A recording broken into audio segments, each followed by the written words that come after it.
Hello everyone. I hope you're all doing great. Welcome back to WUH Creator. In today's video, I'll show you how to connect your mobile hotspot to a PC and use your mobile internet on your computer.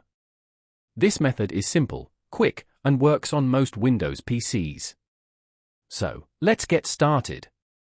First, we need to check the name of our PC.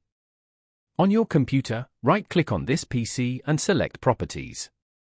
Here, you'll see the PC name. In my case, the PC name is WUH. Next, let's check the name of our mobile device. Go to your mobile settings. Then tap on About Phone or My Phone.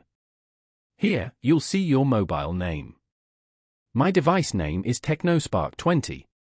Now, go back to your mobile settings and tap on Hotspot and Tethering. Turn Mobile Hotspot on.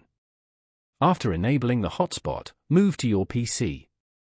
Click on the Wi-Fi icon from the taskbar. If you don't see it, click on Show Hidden Icons.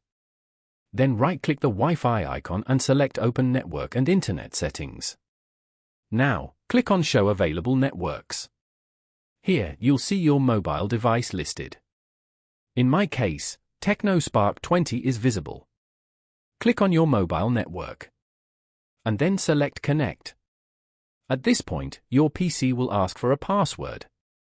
To find it, go back to your mobile device, open Hotspot Settings, and tap on Password. Here you are seeing the password. Enter the same password on your PC and click Next. Then click Yes.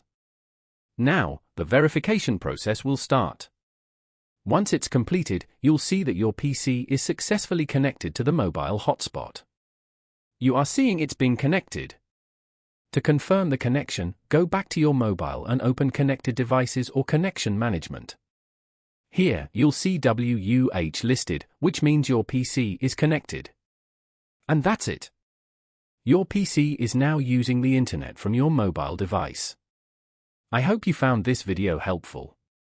If this video helped you, please like it, share it with others, and subscribe to the channel for more useful tutorials. Don't forget to press the bell icon so you never miss an update. Thanks for watching, and I'll see you in the next video.